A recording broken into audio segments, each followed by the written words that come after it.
స్తోత్రం స్తోత్రం స్తోత్రం స్తోత్రం స్తోత్రం స్తోత్రం స్తోత్రం స్తోత్రం స్తోత్రం స్తోత్రం స్తోత్రం స్తోత్రం స్తోత్రం స్తోత్రం స్తోత్రం స్తోత్రం స్తోత్రం స్తోత్రం.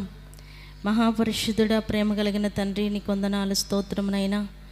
గడిచిన కాలమంతా మీ రెక్కల నీడలో దాచి ఆరోగ్యం ఇచ్చి ఆయుష్కాలమును పొడిగించి ఈ పునరుద్ధాన దినమందు నీ పరిశుద్ధమైన ఘనమైన నామమును స్తుతించటానికి తండ్రి మీ సన్నిధిలోనికి మమ్మల్ని అందరిని కూడా సమకూర్చినందుకు స్తోత్రం చెల్లిస్తున్నాం. కరెంటును, సిస్టమును, వాతావరణాన్ని మీరు స్వాధీనపరచుకున్నందుకు వందనాలు చెల్లిస్తున్నాం. మందిరములో అడుగుపెట్టుచున్న ప్రతి బిడ్డను మీరు ఆశీర్వదించి దీవించండి. కూడి వచ్చిన నీ బిడ్డలందరిని బట్టి నీకు స్తోత్రం అయ్యా. ఇంకా రావాల్సిన బిడ్డలను త్వరగా తీసుకుని రండి. వారి ప్రయాణం అంతట్లో మీరు తోడయ్యుండి క్షేమంగా తీసుకొస్తున్నందుకే స్తోత్రం చెల్లిస్తున్నాం. పాటల ద్వారా, వాయిద్యముల ద్వారా మీ నామానికి మహిమ తెచ్చుకొనండి అయ్యా. నీకు స్తోత్రం నైనా. ఆరాధన ద్వారా మీరే మహిమను పొందండి. సాక్ష్యముల ద్వారా, కీర్తన భాగము ద్వారా అయ్యా మీ నామానికి మహిమ తెచ్చుకోమని ప్రార్థిస్తున్నాం. మందిరములో అడుగుపెట్టుచున్న ప్రతి బిడ్డను మీ ఆత్మ స్వాధీనములోనికి తీసుకునండి అయ్యా. నీకు స్తోత్రమునైనా. నిన్ను స్తుతించి వారి ఆత్మతో సత్యముతో నిన్ను స్తుతించి ఆరాధించుటకు సహాయం చేయండి. మీ దాసుల నోట మీ వాక్కులను ఉంచండి. కూడి వస్తున్న ఒక్కొక్కరితో వాక్యములో నుండి మీరు మాట్లాడండి. మీరు మాట్లాడుచుండగా వినగల చెవి, గ్రహించగలిగిన హృదయం ప్రతి బిడ్డకి మీరు అనుగ్రహించి మహిమను పొందమని ప్రార్థిస్తూ, ఆరాధన ఆది నుండి అంతం వరకు మీరే అధ్యక్షులుగా, ప్రధాన యాజకులుగా, నడిపించే నాయకులుగా మా మధ్యలోనికి దిగి వచ్చి క్రమంగా మర్యాదగా జరిగిస్తూ ఉన్నందుకు నీకు వందనాలు, స్తోత్రం చెల్లించుకుంటూ సమస్త మహిమ, ఘనత, ప్రభావం నీకే చెల్లిస్తూ యేసు నామమున అడుగుచున్నాము తండ్రి, ఆమేన్. నెహెమ్యా గ్రంథం 1వ అధ్యాయం.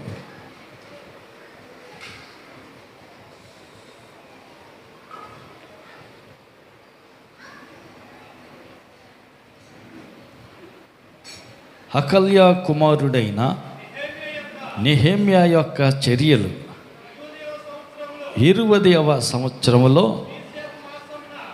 కిస్లేవు మాసమున నేను షోషను కోటలో ఉండగా నా సహోదరులలో హనానియా అను ఒకడును యూదులలో కొందరును వచ్చిరి. చెరపట్టబడిన శేషములో తప్పించుకొనిన యూదులను గూర్చియు యెరూషలేము గూర్చియు నేను వారిని అడుగగా, వారు చెరపట్టబడిన వారిలో శేషించిన వారు ఆ దేశములో బహుగా శ్రమను, నిందను పొందుతున్నారు. మరియు యెరూషలేము యొక్క ప్రాకారము పడదోయబడినది, దాని గుమ్మములను అగ్ని చేత కాల్చబడినవని నాతో చెప్పిరి. ఈ మాటలు వినినప్పుడు నేను కూర్చుండి ఏడ్చి కొన్ని దినములు దుఃఖముతో ఉపవాసముండి ఆకాశమందు దేవుని అందలి విజ్ఞాపన చేసి తిని. హల్లెలూయా, హల్లెలూయా.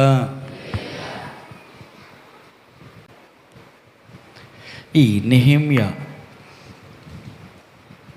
రాజుగారి దగ్గర ద్రాక్షారసం అందించే వ్యక్తిగా పనిచేస్తున్నాడు. వార్త ఒకటి వచ్చింది. యెరూషలేము నుంచి కొంతమంది వస్తే, అయ్యా బాగున్నారా, మన వాళ్ళ పరిస్థితులు ఎట్టున్నాయని సమాచారం అడిగాడు.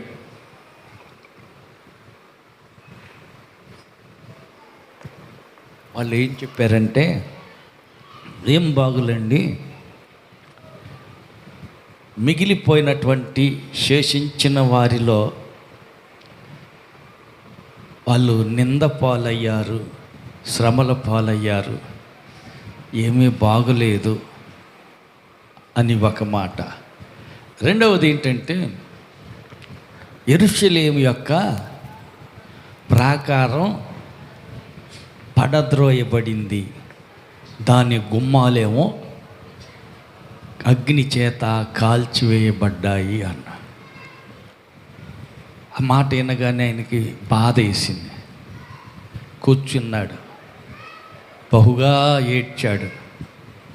కొన్ని దినాలు ఉపవాసం ఉండి ప్రార్థన చేశాడు. ఏమైంది అంటే ప్రాకారం కూలిపోయింది. తర్వాత యెరూషలేము యొక్క గుమ్మము అగ్ని చేత కాలిపోయింది. అందువల్ల ఏం జరుగుతుంది అంటే ఏముంది, నశించిపోయిన వారంతా నశించిపోగా మిగిలి ఉన్న శేషం కొంతమంది ఉంది. ఈ ఉన్న కొంతమంది కూడా శ్రమల పాలయ్యారు, నిందల పాలయ్యారు, బాగులేరు. కారణం ఏంటంటే ప్రాకారం లేదు, పడిపోయింది. గుమ్మం లేదు, కాలిపోయింది. అందువల్ల ఇశ్రాయేలీలందరూ నశించిపోయారు. కొద్దిమంది మాత్రమే ఉన్నారు. ఉన్నవారైనా సంతోషంగా ఉన్నారా? లేరు. ఎందుకని? శ్రమల పాలయ్యారు. ఎటు చూసినా శ్రమలే, ఎటు చూసినా నిందలే. నిందల పాలైపోయారు, శ్రమల పాలైపోయారు. కారణం ఏముంది? ప్రాకారం పడిపోయింది, లేదు. గుమ్మం లేదు, కాలిపోయింది. హల్లెలూయా.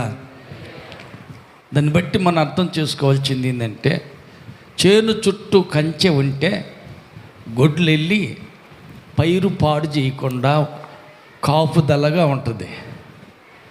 ఇంటి చుట్టూ ప్రాకారపు గోడ ఉంటే ఇంట్లో కుక్కలు వచ్చి వండి మూత పెట్టుకున్నది, వండుకున్నది మనం తినేదాని బదులు ఈ కుక్కలు వచ్చో పిల్లులు వచ్చో తిని తాగిపోతాయి. ఎందుకని? ప్రహరీ గోడ లేదు. ప్రహరీ లేదు కాబట్టి నువ్వు తినాల్సినటువంటి వండుకుని పెట్టుకున్న అన్నమేమో కుక్కలు తినిపోతాయి. ఆరుతి సేవిరేద్దామని ఆడి పాలు కాగబెట్టి ఆడబెట్టిపోతే కొద్దిగా సల్లారనిచ్చి పిల్లి వచ్చి తాగిపోతాయి. పక్కలను అడగండి, మీ ఇంట్లో పాలు ఏమన్నా పిల్లి తాగటం కానీ అన్నం ఏదన్నా కుక్కలు తినటం కానీ ఏమన్నా జరుగుతుందా? అట్టాటి సంగతులు అడగండి అయ్యా, బ్రదర్లు అడగండి. పిల్లులు కుక్కల సంగతి, ఇంట్లో కూడు సంగతి, పాలు సంగతి మా ఆవిడికి తెలుసు, నాకేం తెలుసు అంటారా? ఆ పాలు కాదు, ఈ బువ్వ కాదు. ఆలోచించండి, కొంచెం ఆలోచించండి.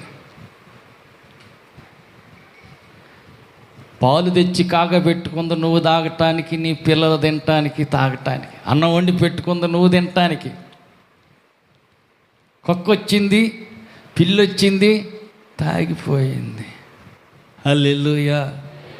వేలు వేలు కష్టపడ్డావు, చెమట కార్చి సంపాదించావు, చేను బండించి తెచ్చి ఇంట్లో పెట్టావు. ఏమవుతున్నాయి? నువ్వే తింటున్నావా? వేలు వచ్చాయే, లక్షలు వచ్చాయే, నీ భార్య పిల్లలు నీ కుటుంబం, నువ్వే తింటున్నావా? అయ్యేటన్నా పోతున్నాయా? ఆలోచించండి. చేతికొచ్చే ప్రతి పైసా నీ కుటుంబం వాళ్ళే తింటున్నారా? వేరే ఇంకెవరన్నా తింటున్నారా? ఏదమ్మా అర్థం కాలేదా? అంతు చిక్కట్లేదా? ఏదైనా నష్టం కలుగుతుందా?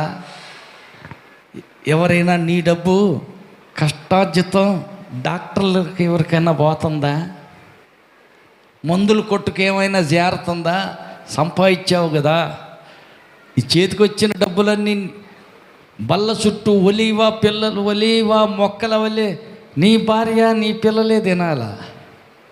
వేరే ఎవరైనా తింటున్నారా?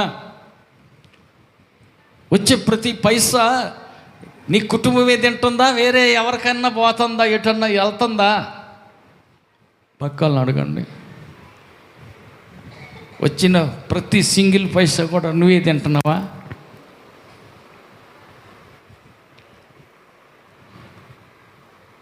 హల్లెలూయా, హల్లెలూయా, హల్లెలూయా. మందుల కొట్లలో డాక్టర్ గారికో ఫీజుల కిందనో వేరే వేరే ఇంకేదైనా నష్టం కింద ఇంక వేరే రీతిగా ఇంకొక రకంగా సంపాదిస్తుంది నీవు, దాచిపెట్టి ఇంట్లోకి తెచ్చుకుంటుంది నీవు. కానీ దారిలోనే ఎక్కడికెక్కడికో పోతున్నాయి. అంటే ప్రహరీ గోడ లేదు, ప్రాకారం పడిపోయింది, గుమ్మం లేదు, కూలిపోయింది, కాలిపోయింది, కాపుదల లేదు. హల్లెలూయా, హల్లెలూయా. చేతికొచ్చే ప్రతి పైసా మీద దేవుని ఆశీర్వాదం లేదు, దేవుని దీవెన లేదు. అందుకే అది వ్యర్థంగా పోతున్నాయి, అది నష్టమైపోతుంది. వచ్చిన డబ్బులన్నీ, నీ చేతికి వచ్చిన ప్రతి పైసా నీ చేతిలోనే ఉంటే ఇంకొక ఎకరం కొనేదానివి కదా,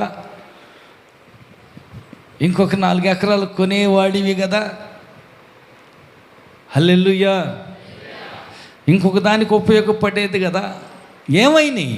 వస్తున్నాయి డబ్బులు, కానీ నష్టం అయిపోతున్నాయి. దానికి ఆశీర్వాదం లేదు. నీ చేతికి వచ్చిన డబ్బుల మీద ఆశీర్వాదం లేదు, నీ చేతి పని దీవెన పొందినట్టు లేదు. ఆలోచించాలి. హల్లెలూయా. ఏం సైతాను, ఎక్కడి నుంచి వచ్చావు? భూమి మీద అటు ఇటు తిరుగుతా ఇక్కడికి వచ్చాను. రెండో పని ఏమో లేదు నీకు? లేదు. భూమి మీద అటు ఇటు తిరుగుతా ఉంటా. పని లేకుండా తిరిగేవాడి సంగతి అంతే కదా. సైతాన్ గాడికి పని లేదు, వాడికి సంబంధించిన వీడికి పని లేదు. కొంపలమ్మడి తిరిగి వాళ్ళ మీద వీళ్ళ మీద వాళ్ళకి ఫోన్లు చేసి వారి గురించి వీళ్ళ గురించి వాళ్ళకి చెప్పటం. వీడికి రెండో పని ఏమి లేదు. వీడు ఏడుంది సైతాను సంబంధం. ఏం పని ఏంటంటే సీపిరి ఇంటింటికి తిరిగి వాళ్ళ గురించి వీళ్ళ గురించి వాళ్ళకి చెప్పుకుంటా కూర్చోటే.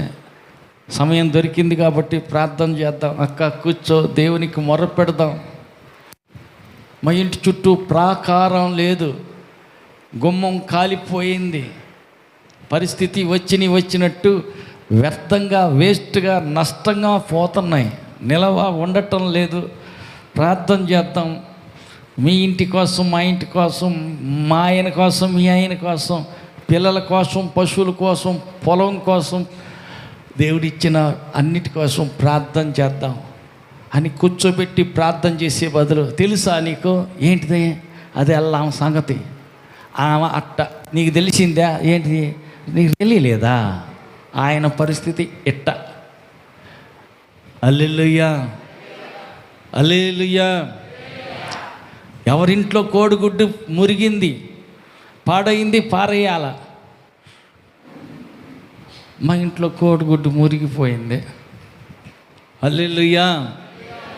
మురిగిపోయిందా? ఏది ఇటీ చూద్దాం, వాసన వస్తుంది, మురిగింది. సరేలే పాత పారేస్తాలే.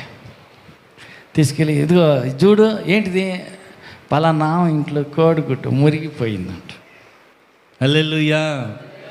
వాళ్ళ అబ్బాయి తాగుతున్నాడంట, వాళ్ళ అమ్మాయి చదువు మానేసిందంట, వాళ్ళ ఆయన కొట్టాడంట. ఇంకా మురిగిన గుడ్డు తీసుకెళ్ళిపోయి ఎవరికి చెప్పబాకంట 25 చెప్పేస్తుంది. ఇదేనా నువ్వు చెయ్యాల్సిన పని? చేసే ఉద్యోగం, దేవునికి అప్పగిచ్చిన బాధ్యత అదేనా? హల్లెలూయా. వాళ్ళ గుడ్డు మురిగితే నీకెందుకు? ఆ వాసనాలని పీల్చుకొని చేతైతే ప్రార్థన చేయి. వాళ్ళ ఇంట్లో ఏదో సమస్య వచ్చింది, గొడవ వచ్చింది, నష్టం జరిగింది, బాధ కలిగింది, ప్రార్థన చేయి. దాని గురించి నువ్వు మాట్లాడినందువల్ల ఫలితం ఏమన్నా వస్తుందా? రాదు. మరి ఎట్ట చేయాలా? అది సైతాను పని. వాడు భూమి మీద అటు ఇటు తిరుగుతూ ఉంటాడు, రెండో పనేమి లేదు, తిరుగుతూ ఉంటాడు. సిప్పురులాగా వాడు తిరుగుతాడు. వాడికి ఇచ్చిన ఉద్యోగం నీకేమైనా ఇచ్చాడా? నువ్వు తీసుకున్నావా? వాడి స్థానం నువ్వేమన్నా ఆక్రమించావా? భూమి మీద ఇటు అటు తిరిగి వాళ్ళ గురించి వీళ్ళ గురించి చెప్పుకుంటా కూర్చొని ఫోన్లు చేసి వాళ్ళ సంగతి వీళ్ళ సంగతి అవసరమా? ఏమైనా ఆదాయం లాభం ఏమన్నా వస్తుందా? రాదు. అది సైతాను పని. నీకెందుకు? ఎల్లమ్మటి తిరిగే పని వాడి పని. భూమి మీద ఇటు అటు తిరుగుతా వచ్చాను. తిరిగావు కానీ కొంపలమ్మడి తిరిగి ఏ కొంప ఎట్టుందా? ఎవడికి ప్రాకారం కూలిపోయిందా? ఎవరు ప్రాకారం లేకుండా పనికి మాలిన మాటలతోటి సమయాన్ని వ్యర్థం చేసుకుంటున్నారా? వాళ్ళ ఇంట్లో జొరబడతా. ప్రాకారం లేని ఇంటిలో సాతాను జొరబడతాడు. కంచె వేసిన కొంపలోకి సాతాను రాలేడు.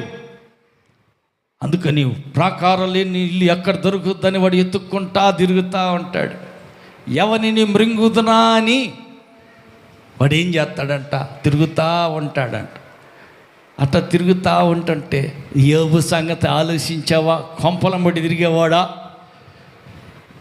యోబు ఇంటికి ఏమన్నా చూసావా? నేనేం చూసేదయ్యా?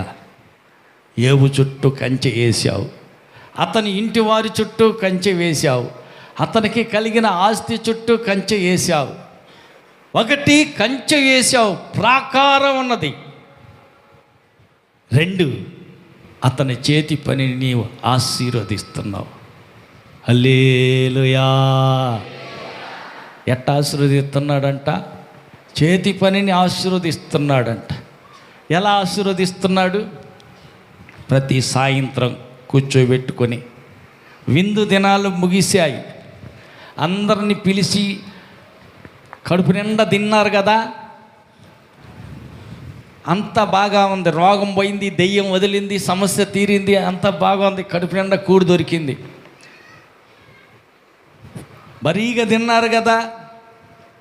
అనరాని మాట ఏమన్నా అన్నారా? చెయ్యకూడని పని ఏమైనా చేశారా? అడిగి తెలుసుకుని అందరి కోసం విచారణ చేసి, తప్పు చేశాను డాడీ అంటే ఒప్పుకో, ప్రభువా క్షమించు అని అడుగు. చిన్నోడి మీద పెద్దోడు ఏదో కోప్పడ్డాడు, కసిరాడు, తిట్టాడు, సారీ చెప్పు అన్నా, సారీ క్షమించు, నన్ను కూడా క్షమించుమని సమాధానపరిచాడు. నువ్వు తప్పు చేశా కనుక నీ తప్పుకు ప్రతిఫలంగా కోడి దూడను ఒక దాన్ని తీసి పక్కన పెట్టాలి. పక్కన పెట్టండి రబ్బా. ఎమ్మటే కోడి దూడను పక్కన కట్టేశారు. ఎరా మూడోవాడ ఏం చేసావు? ఏం చేయలేదు, కానీ చెల్లెల్ని ఒక దెబ్బ కొట్టా, తప్పు కదా. ఏదైనా ఉంటే అమ్మందే నేనున్నాను, మాకు చెప్పాలి కదా. ఆ పిల్ల ఏమందో మాకు చెబితే మేము కొట్టేవాళ్ళగా, నువ్వెందుకు కొట్టావు? కొట్టకూడదు కదా. వాడికి బదులు ఒక పొట్టేళ్ళని తీసి పక్కన పెట్టేయండి, తీసి పక్కన ఎమ్మటి కట్టేయటం జరుగుతుంది. హల్లెలూయా. పక్కన కట్టేయటం జరుగుతుంది. అట్లా వరుసగా అందరిని అడిగి 10 మంది పిల్లల్ని, 10 మంది, 7 కోడళ్ళు, 3 కూతుర్లు, 3 అల్లుళ్ళు, మనవ సంతానం 2 వేసుకో. అందరినీ విచారణ చేసి ఎవరిని అడగాల్సింది వాళ్ళని అడిగి, తప్పు ఎవరెవరో చేశారో, పొరపాటు ఎక్కడెక్కడ జరిగిందో వాళ్ళని శుద్ధీకరించి పరిశుద్ధపరిచి పాపాన్ని ఒప్పుకునేటట్టు చేసి ఒప్పింపజేసిన తర్వాత అరుణోదయమున లేచి వారిలో ఒక్కొక్కరి నిమిత్తమై దహన బలి అర్పించుసు వచ్చెను. యోబు నిత్యమా అప్పుడప్పుడా? హల్లెలూయా. యోబు నిత్యము అలాగనే చేస్తున్నాడంట. అదేంది? సందకాడ శుద్ధీకరణ, అరుణోదయమన బలి అర్పణ. హల్లెలూయా. రోజు 12, మొత్తం 10 మంది వాళ్ళు, 10 మంది వీళ్ళు, 20 మంది. ఇద్దరిద్దరి కాడికి వేసుకో, వాళ్ళొక 20 మంది. అంత కలిపి మొత్తానికి కలిపి రోజుకి 40 ఏటలు కానీ 40 ఎద్దులు, కోడిదోళ్ళు కానీ నరకబడుతున్నాయి. 40 ఎద్దులు కొయ్యాలా? ఎంత ఖర్చు, ఎంత కష్టం, ఎంత అయ్యా ఖర్చు అయిద్దా? హల్లెలూయా. హల్లెలూయా. ఈ జ్వరం తగ్గితే 100 రూపాయలు సంద ఇస్తా దేవుడికి, ప్రార్థన చేయండి. తగ్గిందిగా 100 రూపాయలు ఇప్పుడు ఆడే, తర్వాత ఎప్పుడన్నా క్రిస్మస్కి ఇస్తాలే. హల్లెలూయా. ఆసుపత్రికి పోతే 60,000 70,000 అయినా తగని మా పిల్లోడికి గట్టిగా చూడు డాక్టరు. మొక్కుకున్న 100 రూపాయల సంగతి ఏంది? 100 రూపాయలు ఇద్దాంలే, ఏడగ తర్వాత ఇద్దాం. ప్రతిరోజు 40 ఏటలు కానీ 40 ఎద్దులు కోడిదోళ్ళు కానీ ప్రతిరోజు ఏవో కట్ చేస్తున్నాడు, కోసి పడేస్తున్నాడు. హల్లెలూయా. అవసరమా అయ్యా? పక్క వాళ్ళని అడగండి. అంత అవసరం, అంత ఖర్చు పెడతాం? పిల్లలు తప్పు చేశారు, పిల్లలు పాపం చేశారు, అనకూడనే మాట పిల్లలు అన్నారు. పాపం అనేది తుడిచిపెట్టబడాల. ఇంట్లో అపవిత్ర అనేది అడ్రస్ ఉండకూడదు. పాపము, మలినము, మురికి, అపవిత్రత ఇంట్లో ఎంటర్ అయితే దేవుడు వేసిన ప్రాకారం పోద్ది. పాపం లోపల జ్వరబడింది అంటే పాపాన్ని ఆసరా చేసుకుని సాతాను లోపలికి వస్తాడు. ప్రహరీ గోడ గట్టిగా బిగించాలి. ప్రాకారం లేకపోతే కుక్కలు వస్తాయి, పిల్లులు వస్తాయి, ఏదైనా వస్తాయి, చివరికి దొంగలు కూడా వస్తారు. హల్లెలూయా. ఇంటి చుట్టూ ప్రాకారం ఉండటం అంత అవసరమా? అవును. దుష్టుడు వాడు దొంగ వస్తే దొంగతనానికి వస్తాడు. దొంగతనం, నాశనం, హత్య చేస్తానికి వస్తాడు, కానీ మేలు చేస్తానికి రాడు. ప్రాకారం లేని ఇల్లు ఎక్కడ దొరుకుతాయా అని ఎతుకుతూ ఉంటాడంట, తిరుగుతూ ఉంటాడు. వాడి కంట నీ ఇల్లు కానీ వాడి దృష్టిలో పడింది అంటే, నీకు ప్రాకారం లేకుండా పోయింది అంటే వాడు లోపలికి వస్తాడు. వాడు పిలవనక్కర్లా, పిలవకుండానే వస్తాడు. తలుపు తీసి పెడితే చాలు వాడు వస్తాడు. వచ్చాడంటే మేలు చేస్తాడా? మేలు చేయడు. పిల్లలకో, నీకో, మీ ఆయనకో, ఎవరికి బాగా అంత పర్లేదంటే బరిగొడ్లకోనో, లేదంటే శేనుగు తెగులనో, ఏదో ఒకటి నష్టం, ఎక్కడో ఒక చోట గొడవ, ఏదో రీతిగా ఎక్కడో ఒక చోట నష్టమే చేస్తాడు. వాడు రాకుండా ఉంటే ఈ గొడవ అంత ఉండదు కదా, ఈ సమస్యలన్నీ ఉండవు కదా, ఉండవు. అయితే ప్రహరీ గోడ కట్టుకోవాలి. ప్రహరీ గోడ కట్టాలంటే పరిశుద్ధంగా ఉంచుకోవాలా. ఇంటిలో మురికి కనపడకూడదు, అపవిత్రత అస్సలు కనపడకూడదు. అందుకని ఆయన అంటున్నాడు, ఇదిగో నిన్ను కాపాడే దేవుడు, ఇశ్రాయేలీయులారా మీ పాలెం లోపల ఆయన సంచరిస్తూ ఉంటాడు. హల్లెలూయా. మీ ఇంట్లో ఎవరు తిరుగుతుంటారు? దేవుడు తిరుగుతూ ఉంటాడు.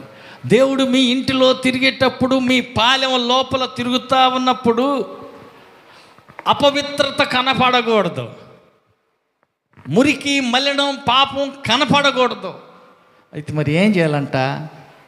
బయటికి వెళ్ళినప్పుడు మీరు ఏం చేస్తారంటే, ఏం చేస్తారు? గెసిక ఒకటి తీసుకోండి, చివర చెక్కిన ఒక చేతిడి పొడుగు కర్ర పుల్ల ఒకటి తీసుకోండి. బయటికి పోతారుగా, చెంబుకు పోతారుగా, ఏరికి శుభ్రం కడుక్కొని ఆంతలు వచ్చేస్తే అది మురికి మలినం కనపడుద్ది. దేవుడు తిరిగే పాలెం అది, ఆ మురికి పెంట కనపడకూడదు. మరి ఎట్ట చేయాలా? గెసిక తీసుకొని చివర చెక్కిన గెసిక అంత కర్ర పొల్ల ఒకటి తీసుకుని పోయి దాన్ని తవ్వి ఆ గుంట లోపలికి ఆ పెంటంతా వేసి మట్టితో కప్పెట్టండి. దేవుడు పరిశుద్ధుడు. పాలెంలో తిరిగేటప్పుడు మురికి కనపడకూడదు. అపవిత్రత కనపడిందా ఏమైపోద్ది? కాపాడటానికి, ఆశీర్వదించటానికి, నిన్ను హెచ్చింపజేయటానికి, దీవించటానికి వచ్చిన దేవుడికి నీ పాలెంలో అపవిత్రత కనపడితే, యుద్ధం వచ్చినా, నీకు కీడు జరగకుండా, నీకు నష్టం జరగకుండా, నువ్వు శాపగ్రస్తుడు కాకుండా నిన్ను కాపాడే దేవుడు. కాపాడకుండా పక్కకు తొలగిపోతాడు. పాలెంలో అపవిత్రత కనపడిందిగా, మురికి కనిపించిందిగా, అందుకని వెళ్ళిపోతాడు. పక్కన అడగండి. వందనాలు. మీ ఇల్లు ఎప్పుడు శుభ్రంగానే ఉంటుంది కదా, పెంట కనపడదుగా బయటికి ఎక్కడ. హల్లెలూయా, హల్లెలూయా. మురికి ఎక్కడ కనపడదు కదా, కనపడకూడదు. హల్లెలూయా. కనిపిస్తే, ఒకవేళ అపవిత్రత ఆయనకు కనిపిస్తే ఏమైద్దంట? కాపాడవలసిన దేవుడు పక్కకు తప్పుకుంటాడు. ఆశీర్వదించవలసిన దేవుడు ఆశీర్వదించటం మానేస్తాడు. మరి ఎట్ట చేయాలా? అపవిత్రత కనపడకూడదు. అది కదా యోబు చేసింది. ప్రతిరోజు ఈ 40 మంది కోసం అపవిత్రత ఎక్కడైనా ఉందా అడిగి తెలుసుకుని, అందరి కోసం శుద్ధీకరణ చేసి, తప్పుని ఒప్పుకున్నావా? ఒప్పుకున్నా. దేవా క్షమించు, అక్క సారీ క్షమించు, అన్న తప్పు చేశాను, నోరు జారి క్షమించు. శుద్ధీకరణ అయిపోయింది. అరుణోదయాన లేచి ఒక్కొక్కరి కోసం బలి అర్పణ చేశాడు. 40 పశువులను కోసి బలి అర్పించేశాడు. ఇంకా మలినం ఎక్కడుంది? పెంట కనపడటానికి చోటు లేదు కదా. అందుకని అతను అంటున్నాడు, సాతానుడు, దేవా నేను ఏమని ఎంటర్ అయ్యేది? యోబు ఇంటిలోకి వెళ్ళి ఏ కీడు చేయాలన్నా నాకు కుదరదు. ఎందుకని? యోబు ప్రతి నిత్యము సాయంత్రం శుభ్రం చేస్తున్నాడు. రెండవది, అరుణోదయాన లేచి బలి అర్పిస్తున్నాడు. రక్తం సిందించి శుద్ధీకరణ చేస్తున్నాడు, శుభ్రం చేస్తున్నాడు. ఎప్పటికప్పుడు పరిశుద్ధత కాపాడుకుంటున్నాడు. నాకు అవకాశం లేదు. రెండవది ఇదంటే, నువ్వు ఆయన చేసిన చేతి పని అంతా ఆశీర్వదిస్తున్నావు. ఏ పని చేసినా అతని చేతి పనిని ఆశీర్వదిస్తున్నావుగా. నీ ఆశీర్వాదం వల్లనే తూర్పు దేశంలో అంత గొప్పోడయ్యాడు ఆయన. హల్లెలూయా. ఆశీర్వాదం నొందిన డబ్బు నష్టం కాదు. ఆశీర్వాదం నొందినటువంటి పశువులు ఈసకపోవటం, దోసకపోవటం, జబ్బు చేసి పశువులు చచ్చిపోవటం అలాంటిది ఏది ఉండదు. హల్లెలూయా. ఏదైనా కీడు, నష్టం, ఏదైనా వ్యాధి, బాధ ఇలాంటిది ఏదైనా వస్తుందంటే దాని మీద ఆశీర్వాదం లేదు. దేవుని ఆశీర్వాదం అంటే అలా జరగదు.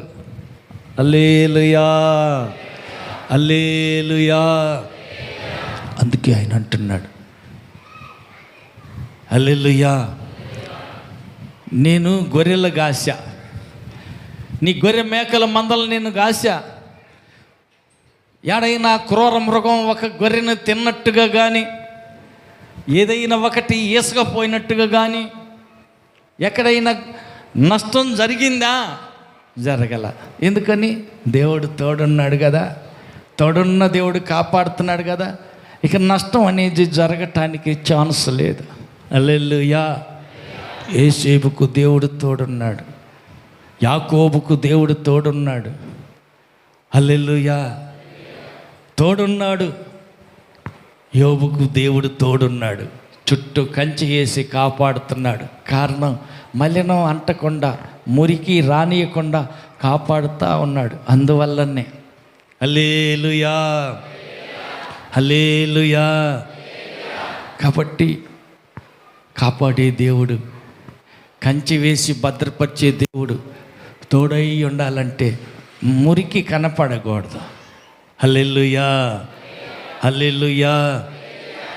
ఎప్పుడైతే యెరూషలేము ప్రాకారం కూలిపోయిందో, ప్రాకారపు గోడలు కూలిపోయినాయి, యెరూషలేము గుమ్మం కాలిపోయింది, ప్రజలంతా శ్రమల పాలయ్యారు.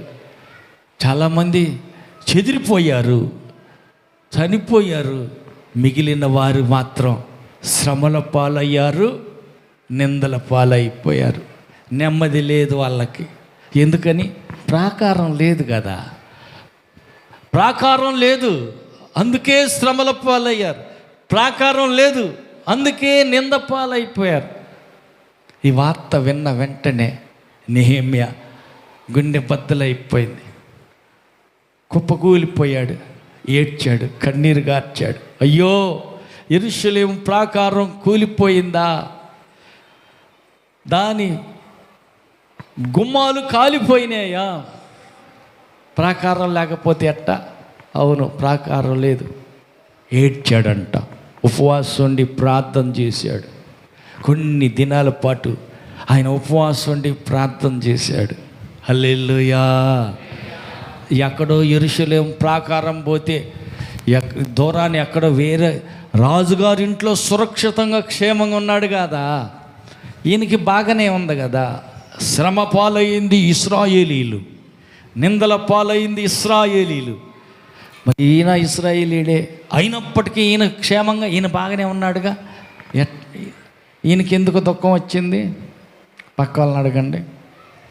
మందిరం బాగుంటే కానీ మన కొంపలు కూడా బాగుంటాయి. హల్లెలూయా. ఎందుకని? మందిరంలో ప్రార్థన జరుగుద్ది కదా, మన కోసం, మన కుటుంబం కోసం మందిరంలో ప్రార్థన జరుగుద్ది కదా, బలి అర్పణ జరుగుతూ ఉంటుంది కదా. ఆ ప్రార్థనను బట్టి మనము బాగుంటాం, మన కుటుంబం బాగుంటుంది. హల్లెలూయా. పాపం చేశాను, యాజకుడి దగ్గరికి వెళ్తే, అయ్యా నువ్వు చేసిన పాపానికి ఒక పొట్టేలు తీసుకురా, బలి అర్పణ చెయ్యాలి. ఒక పొట్టేలు తీసుకెళ్ళేవాడు, నీ చెయ్యి పొట్టేలు మీద పెట్టమంటాడు. పాప క్షమాపణ దొరకటానికి తెచ్చిన పొట్టేలు మీద పాపం చేసిన వ్యక్తి తల మీద చెయ్యి పెడతాడు. ఆ పొట్టేల్ని అతని పాపమంతా పొట్టేలు మీదకి పంపించి దాన్ని తల నరికేస్తాడు, బలి అర్పణ చేస్తాడు. పాప పరిహారం అయిపోయింది, సమాధానంగా వెళ్ళమంటాడు. పాపికి క్షమాపణ దొరికే చోటు ఏడిదంట? మందిరం. హల్లెలూయా. రోగికి స్వస్థత కలిగే చోటు మందిరం. హల్లెలూయా. ఇశ్రాయేలుకు క్షేమము కలుగజేసే, ఇశ్రాయేలు సురక్షితంగా ఉండాలంటే ఏం చేయాలంట? యుద్ధమే వస్తుంది, యుద్ధమే జరుగుతుంది. యుద్ధంలో ముందు మందసం పెట్టి వెళ్తుంది. మందసపు పెట్టిని యాజకులు పెట్టుకొని ముందు మందసం పోవాలి. హల్లెలూయా. ఆ యుద్ధంలో ఇశ్రాయేలీలదే విజయం. ఇశ్రాయేలీలంతా ఓడిపోకుండా జయం పొందాలంటే కారణం ముందు మందసపు పెట్టిపోతుంది. వారి విజయ సూచకం మందసం. హల్లెలూయా. అడ్డం వచ్చింది, యోర్దాను దాటాల. ప్రార్థన చేస్తే ఒకటే సూత్రం వచ్చింది, జవాబు. మందసం మోసే యాజకులను ముందు బొమ్మని అన్నారు. దేవుడు చెప్పినట్టు ఆలోచన తీసుకొని మందసం మోసేవాళ్ళు యాజకులు అడుగు ముందుకేశారు. అడుగు తగిలిన వెంటనే అరికాలు తగలగానే యోర్దాను నది అటు నీళ్ళన్నీ అటు ఏకరాశిగా నిలబడిపోయినాయి. ఇదేంది యోర్దానా, ఏమైంది నీకు? ఏమైందంటావేంది? నాకు తగిలింది ఎవరు కాళ్ళు? సర్వలోకనాథుడగు యెహోవా నిబంధన మందసము. వారు మోస్తున్నారు, ఆ యాజకులు. యాజకులు యోర్దాను నీళ్లు ముట్టంగానే, యోర్దాను నీళ్లు అనగా ఎగువ నుండి పారు నీళ్లు ఆపబడి, ఆ ఎగువ నుంచి పారుతున్న నీళ్లు ఆపబడి ఏకరాశిగా నిలుచును. ఏకరాశిగా గోడలాగా నిలబడ్డాయి. హల్లెలూయా. అదేంది? యాజకుల కాళ్ళు తగిలితే యోర్దాను నది గోడలాగా నిలబడటం ఏంటి? అదే కదా, వారి మీద మందసం అన్నది. సామాన్యుల కాళ్ళు కదా అవి, మందసాన్ని మోసే వాళ్ళ కాళ్ళు అయ్యి. అందువల్ల యోర్దాను వెనక్కిపోయి ఏకరాశిగా నిలబడింది. హల్లెలూయా. హల్లెలూయా. కాబట్టి యాజకులంటే సామాన్యులు కాదు. చాలామందికి పాపం తెలియదు. హల్లెలూయా. విలువ తెలియదు, అర్థం తెలియదు, సంగతి తెలియదు.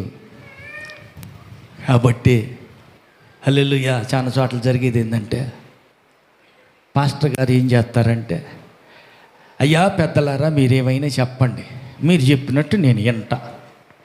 అదేంది? హల్లెలూయా. మందసాన్ని మోసేది ఎవరు? యాజకులు. యాజకులు ముందు నడితే వెనకిడితే సైనికులు కానీ ఇశ్రాయేలీలందరూ మొత్తం వెనకాల రావాలా. కొన్ని చర్చిల్లో ఏం చేస్తారంటే, పాస్టర్ గారు ఆదివారం వాక్యం చెప్పావు కదా, 100 రూపాయలు ఇస్తాం, ఆ జేబులు పెట్టుకుని మీ ఇంటికి పో, వచ్చిన సందాలని మేము లెక్కేస్తాం, మేము పెత్తనం చేస్తాం, మేము చెప్పినట్టు నువ్వు వినాలా. అదేంది? యాజకుడు కదా. అబ్బాయి యాజకులు లేదు, గీజకులు లేదు, మేము సందా ఇస్తాం, వచ్చిన వాటిలో 100 రూపాయలు నీ చేతికి ఇస్తావు, నువ్వు పోయి కూర్చో, నీ పని ఏదో నువ్వు చూసుకో, బరిగొడ్లు కోసుకుంటావో, పొలం వేసుకుంటావో, భార్య పిల్లలతోటి చుట్టాల కాడికి పోయేస్తావో, నువ్వు పోయిరా, ఆదివారం ప్రార్థన అయిపోయిందిగా, ఇక నువ్వు వెళ్ళు.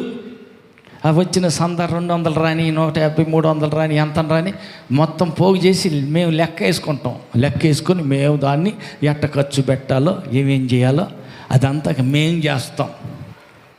హల్లెలూయా. అదేంది అట్టెట్టగా? అది అంతే. హల్లెలూయా. దేవుడు పిలిచిన సేవకులు, మందసాన్ని మోసే యాజకులు అట్టటి కుదురుతుందా? కుదరదు. హల్లెలూయా, హల్లెలూయా. కాబట్టి దేవుని వద్ద నుండి ఆలోచన తీసుకుని మందసాన్ని మోసే యాజకుడు దేవుడు చెప్పిన మాట ప్రకారం అడుగు ఎత్తి యోర్దానైనా వెనక్కపోయి గాడలాగా అట్ట నిలబడాల్సిందే. ఎందుకని? దేవుని మాట చొప్పున యాజకులు మందసం ఎత్తుకుని అడుగు ముందుకేసారు. అందువల్ల అదిరిపోయి యోర్దాను వెనక్కలెళ్ళి గోడలాగా నిలబడింది. ఇదే యాజకుడి సొంత బుర్రతోటి, సొంత ఐడియాలతోటి, సొంత ఊహలతోటి కానీ చేస్తే జరుగుతుందా? జరగదు. హల్లెలూయా, హల్లెలూయా. అందుకని యాజకులు ప్రాకారం కూలిపోతే ఏం చేస్తున్నారు వీళ్ళందరూ? ఏమో. హల్లెలూయా. ఎక్కడో ఉన్న నెహెమ్యాకి దుఃఖం వేసింది, బాధ కలిగింది, ఏడ్చాడు, కుప్పకూలిపోయి ఏడ్చాడు, ఉపవాసం ఉన్నాడు, ప్రార్థన చేశాడు. ప్రార్థన చేసి దుఃఖ ముఖంతో మరుసటి రోజు రాజుగారి దగ్గరికి వెళ్ళాడు. చూడంగానే రాజుకు అర్థమైంది, ఏం నెహెమ్యా ఏమైంది? నీకు రోగం జబ్బు ఏం లేదు కదా, ఏంది మెత్తగా ఉన్నావు, విచారంగా ఉన్నావు అంటే ఆయన అంటున్నాడు, అయ్యా రాజు చిరంజీవి అగునుగాక, రాజు చిరంజీవి అగునుగాక, నా పితరుల సమాధులున్న పట్టణము పాడైపోయి, పట్టణం పాడైపోయిందయ్యా, దాని గుమ్మంలో అగ్ని చేత కాల్చబడి ఉండగా అన్ని కాలిపోయినాయి. నాకు దుఃఖముఖము లేకపోవునా? నాకు దుఃఖం లేకుండా ఎవరికి దుఃఖం ఉంటుంది? హల్లెలూయా, హల్లెలూయా. ప్రాకారం లేకపోతే, యెరూషలేము ప్రాకారం కూలిపోతే, యెరూషలేము ప్రాకారపు గుమ్మాలు కాలిపోతే నాకు దుఃఖం అంటుంది. హల్లెలూయా, హల్లెలూయా. నాకు దుఃఖం లేకుండా ఇంకెవరికి దుఃఖం ఉంటుందండి? హల్లెలూయా. ఒక చాటు మనం చూస్తాం, ఇదిగో జీవము గల దేవుని మందిరం పాడై ఉండగా సరంబి వేసిన ఇళ్ళల్లో మీరు ఉండటం న్యాయమా? దేవుని ఇల్లేమో పాడైపోయి ఉంది, మీరేమో సరంబి వేసిన మంచి గృహాల్లో మీరు ఉంటున్నారు. ఇది మంచిదా? కాదుగా. హల్లెలూయా, హల్లెలూయా. ప్రాకారం కూలిపోయింది, దానికి ప్రహరీ గోడ లేదు, అందుకే నేను దుఃఖపడుతున్నానండి. హల్లెలూయా, హల్లెలూయా. దావీదు అంటాడు, దేవా నీకు నివాస స్థలం కట్టు వరకు, మందిరాన్ని నిర్మించే వరకు నా కంటికి నిద్ర రానీను, నేను మంచం ఎక్కను. మందిరం కట్టాలి. మందిరం లేకుండా పోతే నేను ఎట్ట నిద్రపోయేది, ఎట్ట అన్నం తినేది? అన్నం తినడం, మంచం ఎక్కను. హల్లెలూయా. దేవుని మందిరాన్ని గురించిన ధ్యాస, ఆకాంక్ష అతన్ని భక్షిస్తుందంట. హల్లెలూయా. పక్కన అడగండి, నిన్ను కాపాడే దేవుని మందిరం, నువ్వు క్షేమంగా ఉండటానికి కారణమైన మందిరం, దెయ్యం వదిలి నువ్వు స్వతంత్రంగా ఉండటానికి హేతువైన మందిరం. నాకు ఇప్పుడు పట్టింది దెయ్యం అంటారా? హల్లెలూయా, హల్లెలూయా, హల్లెలూయా. దెయ్యం వదిలింది కాబట్టి దేవుణ్ణి నమ్ముకున్నాం. హల్లెలూయా. సాతాను కబంధ హస్తాల నుంచి దేవుడు విడిపించి తీసుకొచ్చి ఆయన మందిరంలో పెట్టాడు.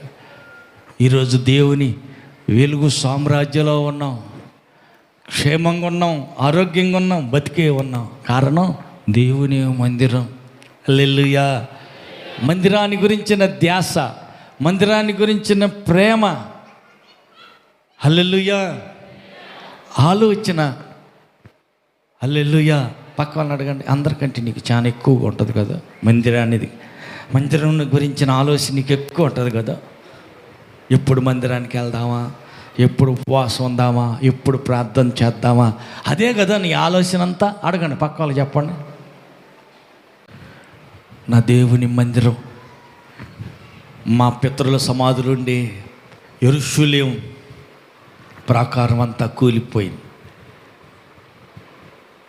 నాకు విచారం లేకుండా, దుఃఖం లేకుండా నేను ఎట్లా ఉంటానండి అంటున్నాడు.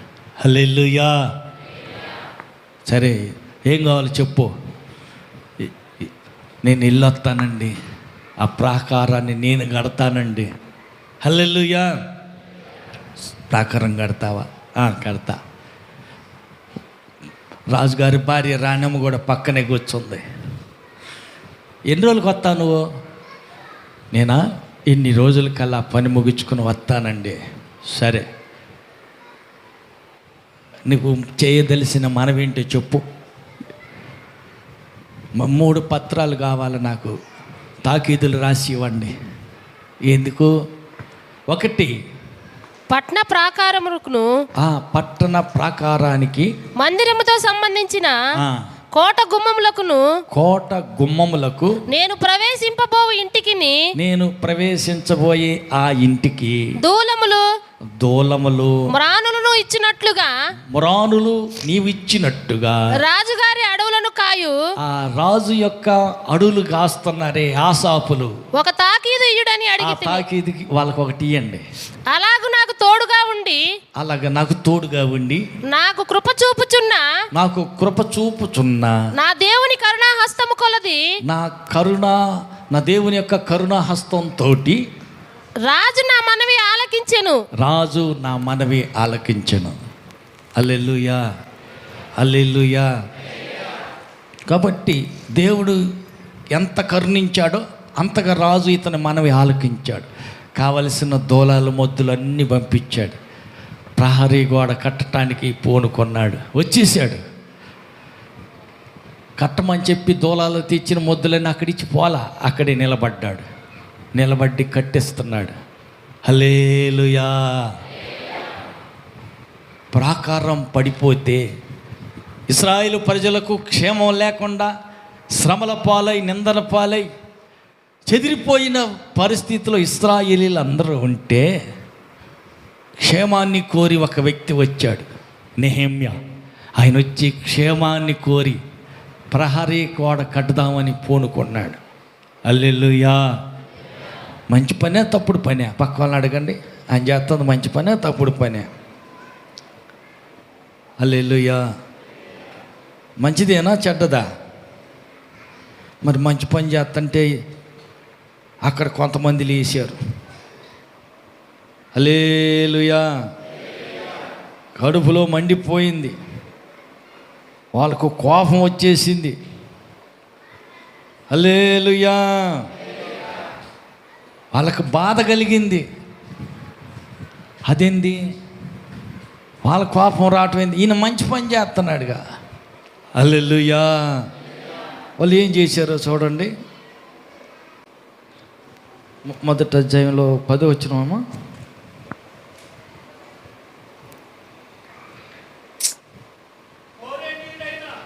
హోరోనీయుడైన సన్బల్లటును అమ్మోనీయుడైన ఇశ్రాయేలీలకు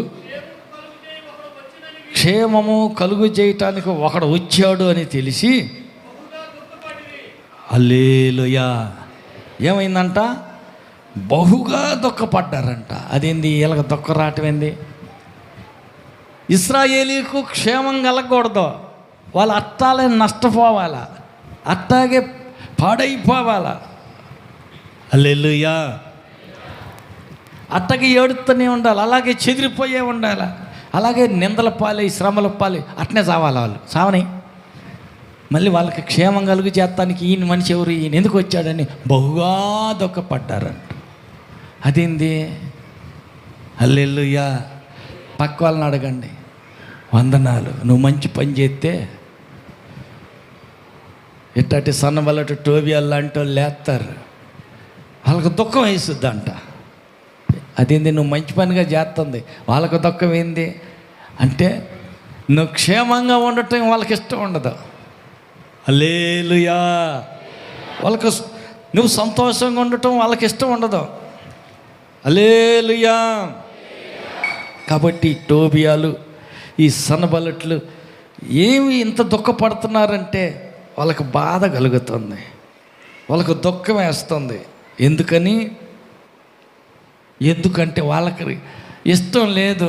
నువ్వు కష్టపడుతూనే ఉండాలి, నువ్వు నష్టపోతూనే ఉండాలి, నువ్వు బాధ అనుభవిస్తూనే ఉండాలి, నువ్వు రోగిగానే ఉండాలి, నువ్వు దయ్యం బట్టి అంతరాలు తంత్రాలన్నీ అటు ఇటు తిరుగుతూనే అట్నే ఉండాలి. నువ్వు బాగుపడటం వాళ్ళకి ఇష్టం లేదు. హల్లెలూయా. అట్టటోళ్ళు కూడా ఉంటారా? ఉంటారు. హల్లెలూయా. హల్లెలూయా. హల్లెలూయా. కాబట్టి అక్కడ జరుగుతుంది ఏంటి అంటే వీళ్ళకి ఇష్టం లేదంట, అందుకని బహుగా దుఃఖపడుతున్నారు. హల్లెలూయా. ఆ తర్వాత వాళ్ళు చేసిన పనులన్నీ చాలా ఉన్నాయి. ఎన్నెన్ని ప్రయత్నాలు చేశారో.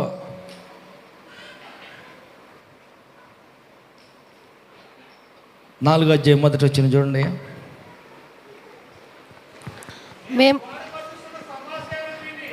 మేము గోడ కడుతున్న సమాచారాన్ని విని సన్బల్లట్టును మిగుల కోపించి రౌద్రుడై యూదులను ఎగతాళి చేస్తున్నాడు.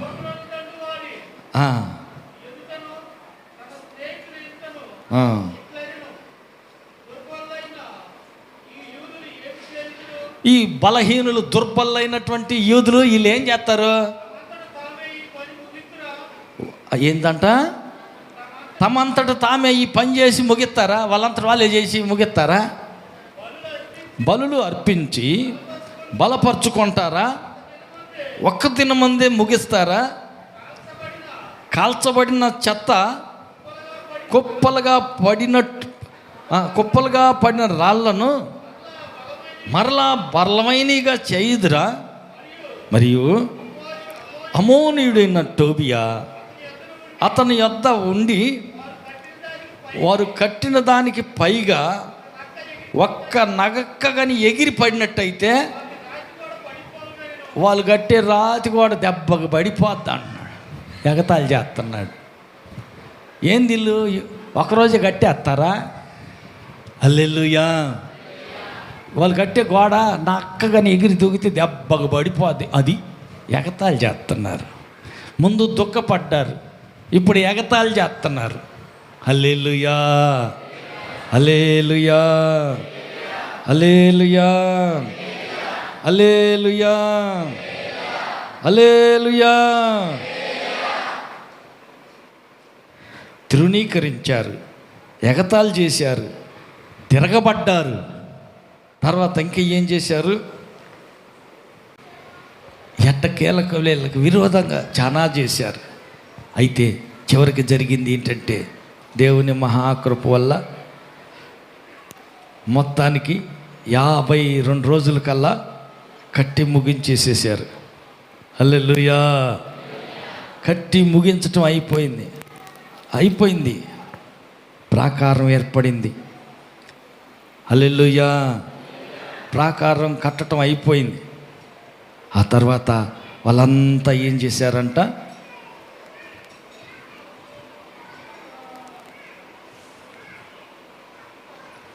తొమ్మిదో అధ్యాయం నుంచి మొదటి నుంచి చూడన్నాను కొన్ని మాటలు. ఈ నెల 24వ దినమందు ఇశ్రాయేలీయులు ఉపవాసం ఉండి గోనె పట్టలు కట్టుకొని తల మీద ధూళి పోసుకొని కూడి వచ్చిరి. ఇశ్రాయేలీయులు అన్యజనులందరిలో నుండి ప్రత్యేకింపబడిన వారై నిలువబడి తమ పాపములను తమ పితరుల పాపములను ఒప్పుకొనిరి. మరియు వారు ఒక జాముచేపు తామున్న చోటనే నిలువబడి తమ దేవుడని యెహోవా ధర్మశాస్త్ర గ్రంథమును చదువుతూ వచ్చిరి. ఒక జాముసేపు తమ పాపములను ఒప్పుకొనుసు దేవుడైన యెహోవాకు నమస్కారం చేయుచూ వచ్చిరి. లేవీయులలో యెషూవా, బాని, కద్మియేలు, షబన్యా, బున్ని, షెరేబ్యా, బాని, కెనాని అనువారు మెట్ల మీద నిలువబడి ఎలుగెత్తి తమ దేవుడైన యెహోవాకు మొరపెట్టిరి. అప్పుడు లేవీయులైన యెషూవా, కద్మియేలు, బాని, అషబ్నేయ, యాషే. హల్లెలూయా. అక్కడ మరొక మాటలో మనం చూస్తే అక్కడ చదువుతాం ఏమనంటే, ఈ ఇశ్రాయేలు ప్రజలందరూ ఏక మనసుతోటి తమ పాపాలన్నీ ఒప్పుకుంటూ దేవుని మందిరంలో సాగిలపడి ధర్మశాస్త్రాన్ని వారు పాటించటం, అనుమతించటం మనం అక్కడ చూస్తాం. కాబట్టి ఈ ఎట్టకేలకు పడిపోయిన ప్రాకారం సంగతి ఎక్కడో ఉన్న నెహెమ్యా తెలుసుకున్నాడు. వార్త విన్న వెంటనే ఏడ్చాడు. తర్వాత ఉపవాసం ఉండి ప్రార్థన చేశాడు. తర్వాత రాజుతో మాట్లాడాడు. కావలసిన మొద్దులన్నీ తీసుకొచ్చేసి నిలబడ్డాడు. నిలబడి ప్రాకారం అంతటినీ కట్టాడు. కడుతూ ఉంటే సన్బల్లత్, టోబియా వీళ్ళు విరోధంగా లేచి నిలబడ్డారు. వీళ్ళు ఎవరన్నా బయట వాళ్ళ అంటే కాదు, ఇంట్లో వాళ్ళే. మరి వీళ్ళకేమైంది? ఇశ్రాయేలు ప్రజలు ఇంట్లో వాళ్ళు నిందపాలై శ్రమ పాలైతే వాళ్ళకి ఇష్టమా? వాళ్ళకి ఇష్టమే. వాళ్ళకి క్షేమం కలగటం ఇష్టం లేదా? లేదు. విరోధంగా చివరికి యుద్ధానికి లేచారు. అందుకే వాళ్ళంతా కలిసికట్టుగా ఐక్యమత్యంగా ఏం చేశారంటే, మొలక కత్తి కట్టుకున్నారు. ఒక చేత్తోటి సిమెంట్ పనిచేసి గోడ కట్టారు. ఎట్టకేలకు 52 రోజుల లోపల పడిపోయిన ప్రాకారం అంతా కట్టుకోగలిగారు. అందరూ ఏక మనసుతో, ఇక వేరే మనసు ఏం లేదు, ఇక ఏక మనసుతో అందరూ ఏకంగా ఎలుగెత్తి ఏడ్చి, మేము తప్పు చేశాం, మా ప్రాకారాలు కూలిపోయాయి, శత్రువుల చేతికి మేము చిక్కిపోయాం, నింద పాలయ్యాం, శ్రమల పాలయ్యాం, క్షమించయ్యా, మా పితరుల పాపాలు, మా పాపాలన్నీ ఒప్పుకుంటున్నాం, క్షమించండి, శత్రువు చేతికి మమ్మ అప్పగించొద్దు, నిందలకు శ్రమలకు మమ్మలను అప్పగించవద్దయ్యా అని ఏక మనసుతో అందరు ఏడ్చి ప్రార్థన చేశారు. ప్రాకారం కట్టబడింది కనుక క్షేమంగా ఉన్నారు. ఏ శత్రువు లోపల రావటానికి ఛాన్స్ లేదు కనుక ప్రాకారం కట్టబడిన ప్రాకారం ఉన్న పట్టణంలో ప్రజలందరూ ఏక మనసుతో సురక్షితంగా క్షేమంగా ఏ వ్యాధి బాధ లేకుండా నిబ్బరంగా ధైర్యంగా వాళ్ళ పనులు చేసుకోగలుగుతున్నారు. హల్లెలూయా. కాబట్టి మనకు కూడా ప్రాకారం కావాలి. మన ఇంటికి ప్రాకారం కావాలి. మన ఇంటి వారిలో అందరి చుట్టూ ప్రాకారం ఉండాలి. హల్లెలూయా. మన సంఘానికి ప్రాకారం కావాలా అంటే ప్రాకారం కట్టడం ప్రార్థనే. ప్రార్థన ద్వారానే ప్రాకారం కట్టుకోవాలి. ప్రార్థనలోనే ప్రభు బిడ్డలతో ఐక్యమత్యంగా కలిసి ప్రార్థన చేయటం ద్వారా ప్రాకారం నిర్మించబడటం జరుగుతుంది. అందుకే ప్రతిరోజు సాయంత్రం పాపాన్ని ఒప్పింపజేస్తున్నాడు, పొద్దుటే లేచి పరిహారం కలుగు చేస్తున్నాడు. పాపం అనేది యోబు ఇంటిలో ఎక్కడ ఏ కోశాన కనపడకుండా ఆయన జాగ్రత్త తీసుకుంటున్నాడు. కాబట్టి యోబు ఇల్లు ఎలాగుంది? క్షేమంగా ఉంది. సైతాను సహా నా వల్ల కాదు, యోబు విషయంలో వాళ్ళ ఇంటి విషయంలో నేను చేతగాడినోడిని, నీకు దండం పెడతా, ఆ సంగతి నాకు చెప్పొద్దు, నేను ఏం చేయలేనని ఒప్పుకున్నాడు. హల్లెలూయా. అయ్యా పక్క వాళ్ళు అడగండి, యోబు తీసుకున్నాడా బాధ్యత అంతా? యోబు భార్యేనా? మరి సిస్టర్లే గంటకోవటంలో గూడుకోవటం ఏంది? బెదర్లకు అవసరం లేదా? నీ ఇల్లు క్షేమంగా ఉండటం కారణం నీవు చేతులు ఎత్తి దాని మీద ఆధారపడి ఉంది. హల్లెలూయా. కాబట్టి పురుషులకు అవసరమా గంటకోవటం? స్త్రీలకు అవసరమా? హల్లెలూయా. కాబట్టి ప్రాకారం కట్టాల్సింది నీవే, నీ ఇల్లు క్షేమాన్ని కోరాల్సింది నీవే, నీ ఇంటి వారిని అడిగి శుద్ధీకరించాల్సింది నీవే.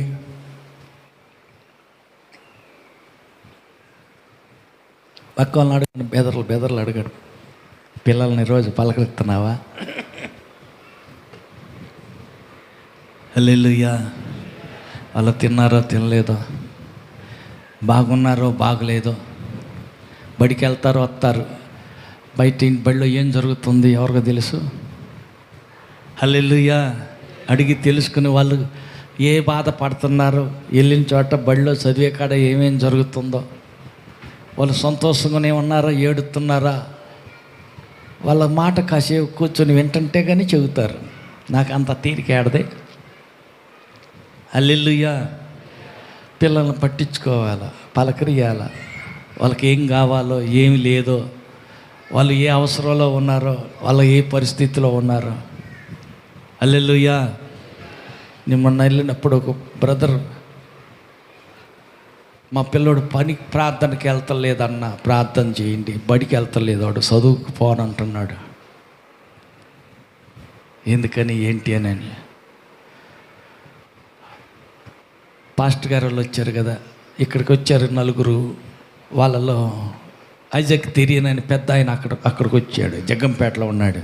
నేను అక్కడికి వెళ్ళాను, అయ్యగారితో చెప్పి ప్రార్థన చేస్తే దేవుడు బయలుపరిచాడు విషయం. బడికి వెళ్ళే చోట ఆ బడిలో ఉన్న మిగతా అందరూ అన్యులే, ఈ పిల్లోడు ఒక్కడే ప్రార్థనకి వెళ్ళేవాడు. అందువల్ల కొద్దిగా ఇన్సల్ట్ చేస్తా, గేలి చేస్తా, ఎగతాళి చేస్తా బాధ పెడుతున్నారు. చర్చికి వెళ్ళేవాడు ఇతను ఒక్కడే ఉన్నాడు కాబట్టి కొంచెం ఎగతాళి చేసి నవ్వులాటగా అపహాసం చేస్తున్నారు. చెప్పుకోలేక బయటికి బాధపడతా ఉన్నాడు. పాస్టర్ గారు అడిగి విషయం చెప్పేసి ప్రార్థన చేశాక, దేవుని నామం నిమిత్తం ఓర్చుకో, సహించు, బడి ఆగద్దాం, వాళ్ళు ఎవరో ఎగతాళి చేశారని చదువు పోగొట్టుకోబాకు, వెళ్ళు అని ప్రార్థన చేసి వచ్చిన తర్వాత మళ్ళీ నేను ఇక్కడికి వచ్చాక నాకు వచ్చిన వార్త ఏంటంటే, అబ్బాయి బడికి వెళ్తున్నాడు అన్న, బాగానే ఉన్నాడు. హల్లెలూయా. అట్లా కొన్ని విషయాలు ఉంటాయి. పిల్లల విషయం పట్టించుకోకపోతే, ప్రేమ పంచకపోతే వాళ్ళు లోపల మదన పడతా ఉంటుంటారు. హల్లెలూయా. ఏవి వదిలిపెట్టల, ప్రతిరోజు పిల్లల్ని పట్టించుకొని పరామర్శ చేసి ఏముందో ఏం లేదో, ఏం కావాలో, ఏ తప్పు చేశారో వాటిని ఒప్పుకునేటట్టు చేసి శుద్ధీకరించాడు, పాపాన్ని ఒప్పుకునేటట్టు చేశాడు. దేవునితోటి మనుషులతోటి సమాధానం కనెక్షన్లన్నీ సరిగ్గా ఉండేటట్టు చూశాడు. అందువల్ల దుష్టుడికి చోటు చిక్కలేదు, సాతాను చేతులు ఎత్తేసాడు. నా వల్ల కాదు, ఏబు ఇంట్లోకి నేను పోలేను, కీడు నష్టం నేను చేయలేను. ఎందుకంటే ప్రాకారం ఉన్నది. ఏబు చుట్టూ నువ్వు కంచె వేశావు, అతని ఇంటి వారి చుట్టూ కంచె వేశావు, కనీసం అతనికి ఉన్న ఆస్తి గొర్రె మేకల మందల చుట్టూ కంచె వేశావు. నువ్వు కంచేస్తే నేనేం చేయగలను, నేను చేతగానోడిని సాతాను ఒప్పుకున్నాడు. ఆమేన్. అలాగా నీ విషయం సాతాను ఒప్పుకునుగాక. ప్రతిరోజు మీ ఇంటి చుట్టూ, నీ పిల్లల చుట్టూ ప్రాకారం ప్రార్థనతో కట్టుకుందుముగాక. ఆమేన్. అందరిలో ఇచ్చి నిలబడతాం, ప్రార్థన చేద్దాం. నా చుట్టూ, నా పిల్లల చుట్టూ, నా కుటుంబం చుట్టూ, నా పొలం చుట్టూ, పశువుల మందల చుట్టూ నీ కంచె కావాలయ్యా. ప్రాకారాన్ని బిగించండి. ప్రార్థనలో కూడుకోక, ప్రాకారాన్ని కట్టుకోక, నా ఇంటిని పరిశుద్ధపరచుకోక ప్రాకారం లేని పరిస్థితి అవుతుంది. నిందల పాలు అవుతున్నాం, శ్రమల పాలు అవుతున్నాం, అప్పుల పాలు అవుతున్నాం, సమస్యల పాలు అవుతున్నాం. వద్దయ్యా, ప్రాకారాన్ని నిర్మించండి అయ్యని అడుగుదాం. ప్రార్థన చెయ్యకి పాపం చేసిన వాడిని అయ్యాను, నన్ను క్షమించయ్యా అడుగుదాం. చేతులు ఎత్తుదాం, కళ్ళు మొద్దాం, ప్రార్థన చేసుకుందాం. ఎవరి కుటుంబం గురించి వాళ్ళు బాధ్యత కలిగి ప్రార్థన చేద్దాం. కనికరపూర్ణుడైన తండ్రి, నీకు స్తోత్రాలు. యెరూషలేము చుట్టూ ప్రాకారం కట్టబడిన రీతిగా మా ఒక్కొక్కరి కుటుంబాల చుట్టూ మీరు ప్రాకారాన్ని నిర్మించుదురుగాక. సంఘం చుట్టూ నీ ప్రాకారం కట్టుదురుగాక. దుష్టుడైన సాతాను ఎవరి ఇంటిలో ప్రవేశించకుండా, సంఘంలో ఎవరిని ముట్టకుండా నీ కంచె, నీ కాపుదల, నీ భద్రతను మీరే చేయి చాచి ప్రాకారాన్ని కట్టుదురుగాక. ప్రతి కుటుంబాన్ని మీరు దీవించండి. బలహీనలు ఎవరైనా ఉంటే బలపరచండి, రోగులుంటే స్వస్థపరచండి, సమస్యలు ఉన్నవారు ఉంటే విడుదల దయచేయండి. సాతాను తంత్ర కుయుక్తులు ఏ ఒక్కరి ఇంటిలో పనిచేయకుండా అపవాది యేసు నామములో ప్రతి కుటుంబానికి దూరంగా పారిపోవునుగాక. పరిశుద్ధాత్మ కంచె ప్రతి గృహం చుట్టూ నిర్మించబడునుగాక. అపవాది తంత్ర కుయుక్తులన్నీ యేసు నామములో లయమైపోవునుగాక. దుష్టుడైన సాతాను ఏ ఒక్కరిని ముట్టకుండా దేవా, ప్రశస్తమైన మీ రక్తంలో బిడ్డలకొక్కరు ముద్రించబడుదురుగాక. దినదినము క్రీస్తు కృపలో, దేవుని కాపుదల్లో చాచిన నీ రెక్కల నీడన నీ బిడ్డలు ఆత్మీయంగా ఎదిగి వర్ధిల్లుదురుగాక. ప్రభు, బిడ్డలు అర్పించబోతున్న కానుకను అంగీకరించండి. దేవా, వారు తినబోతున్న ఆహార పదార్థాలను పరిశుద్ధపరచండి. పరిచర్య చేయబోతున్న ప్రతి ఒక్క బిడ్డను దీవించండి. ఆహార పదార్థాలకు ఖర్చు చేసిన వారిని, కష్టం చేసిన వారిని, పేరు పేరున ప్రతి బిడ్డను దీవించి అనేక రెట్ల ప్రతిఫలం వారికి ఒక్కొక్కరికి దయచేయమని కోరుతూ, సమస్త ఘనత మహిమ మీకే చెల్లిస్తూ, మహిమతో మధ్యాకాశానికి రానయ్యన్న మా ప్రభు రక్షకుడైన యేసు నామములో ప్రార్థించి వేడుకుంటున్నాము తండ్రి. ప్రభు యేసు క్రీస్తు కృపయు, తండ్రి అయిన దేవుని ప్రేమయు, పరిశుద్ధాత్మని యొక్క అన్యోన్య సహవాసము కూడి వచ్చిన మనకును సర్వలోక పరిశుద్ధులందరికీ సదాకాలం తోడైండి నడిపించునుగాక. హల్లెలూయా, హల్లెలూయా, హల్లెలూయా. ఆమేన్. అందరికీ